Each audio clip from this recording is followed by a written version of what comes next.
It was hard for me to breathe, and I got all sweaty. I had to leave. I won't go to sleep or leave the house unless I've made sure the stove is off and the doors are locked. Sometimes I do this 3 or 4 times. I have to get to the airport 5 hours early. You just never know what might happen.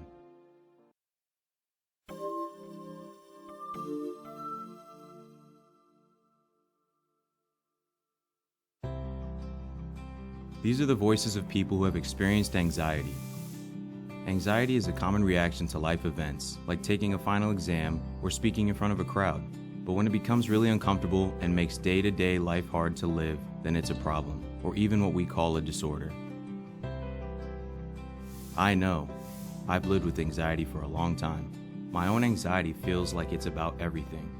I worry about so many things in so many ways, and it impacts my life big time. I stress about things that are about to happen or might happen, and it means I can't really focus on where I am or who I'm with. Sometimes my heart pounds, I speak really fast, and I kind of snap at people. My family gets really frustrated with me. When it's really bad, I have a knot in my stomach all the time. I can even feel depressed, and then I just want to be alone. I feel like if I do something, I'll screw it up or something will go wrong.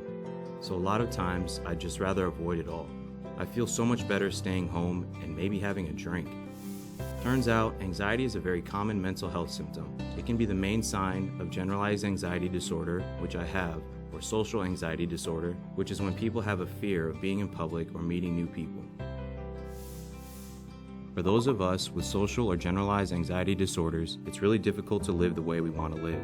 Some people have anxiety about really specific things. They are afraid of heights, snakes, spiders, or something else. These are called phobias, and when people avoid these things, the anxiety mostly stays away. But when people can't avoid their phobias, it is a real problem. Some people experience anxiety and post-traumatic stress disorder, or obsessive-compulsive disorder, which can make people really overcome with anxiety. In these conditions, anxiety can be so intense that people are at risk for suicide, and they use alcohol or drugs to cope, and sometimes their lives feel like they come to a halt. I'm one of the lucky ones. My doctor told me how to get the treatment that would help me, and it did. I understand now what my anxiety feels like, when it happens, and what I can do about it. I learned some great coping skills, and even just naming it keeps it in perspective. Sometimes my anxiety can still get pretty big, but it doesn't seem to last quite as long as it used to. My anxiety was treatable. For most people, this is true.